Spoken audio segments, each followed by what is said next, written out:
थोड्याच वेळामध्ये राज्य मंत्रिमंडळाची बैठक सुरू होणार आहे। आजच्या बैठकीमध्ये मराठा आरक्षण जीआर वरून पडसाद उमटण्याची शक्यता वर्तवली जाते। राज्य सरकारच्या उपसमितीने घेतलेल्या निर्णयावरून ओबीसी मंत्री नाराजी असल्याचं कळतंय आणि त्यांनी नाराजी देखील व्यक्त करण्याची आज शक्यता आहे। ओबीसी नेते आणि मंत्री छगन भुजबळ सह्याद्री अतिथीगृह इथं पक्षाच्या प्री कॅबिनेट बैठकीसाठी रवाना झालेत।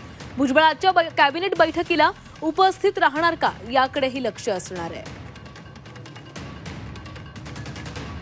तर मराठा आरक्षणाच्या जीआर वरून आता आजच्या मंत्रिमंडळ बैठकीमध्ये पडसाद उमटण्याची शक्यता आहे। जे ओबीसी नेते आहेत ते नाराजी व्यक्त करू शकतात। यामध्ये मंत्री छगन भुजबळ हे देखील आपली नाराजी व्यक्त करू शकतात। ते सध्या प्री कॅबिनेट बैठकीसाठी रवाना झालेले आहेत, मात्र आता ते कॅबिनेट बैठकीला उपस्थित राहणार का हे पाहणं महत्त्वाचं ठरणार आहे।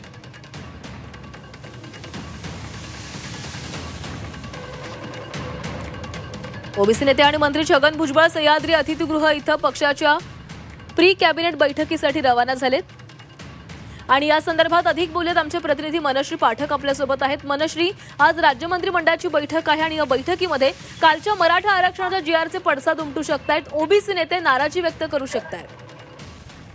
अर्थातच कालच्या जीआर नंतर आता वेगवेगळ्या प्रतिक्रिया उमटायला सुरुवात झालेली आहे। थोड्याच वेळात राज्य मंत्रिमंडळाची बैठक आहे आणि आजच्या कॅबिनेट बैठकीमध्ये मराठा आरक्षण जीआर वरून पडसाद उमटतील इतकंच नाही तर ओबीसी नेते आणि मंत्री असणारे छगन भुजबळ हे आता प्री कॅबिनेट बैठकीसाठी रवाना झालेले आहेत आणि भुजबळ आजच्या कॅबिनेट बैठकीत उपस्थित राहणार का याकडे लक्ष आहे आणि सोबतच भुजबळ नेमकी काय भूमिका मांडतायत याबाबत सुद्धा आता कॅबिनेट बैठकीत जाऊन ते काही बोलतायत का हे बघणं महत्त्वाचं आहे। भुजबळांनी माध्यमांशी जो संवाद साधलेला आहे आज सकाळी त्यात त्यांनी म्हटलेलं आहे की सरकार मराठा समाजाबाबत अशा निर्णय घेऊ शकेल याची मला कल्पना नव्हती। त्यांना असं वाटतंय की हा अनपेक्षित असणारा निर्णय आहे। मराठा समाजाविषयी शासन निर्णय काढताना सरकारनं उपसमितीनं मंत्रिमंडळ आणि ओबीसी समाजाला विश्वासात घेतलं नसल्याची सुद्धा प्रतिक्रिया छगन भुजबळांनी दिलेली आहे। एक प्रकारे त्यांनी नाराजी व्यक्त केलेली आहे सरकारप्रती।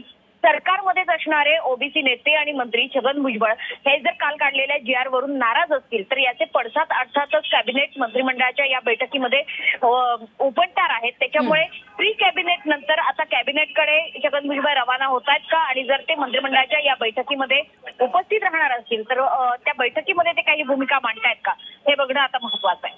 नक्कीच मनश्री, धन्यवाद तुम्ही दिलेल्या सविस्तर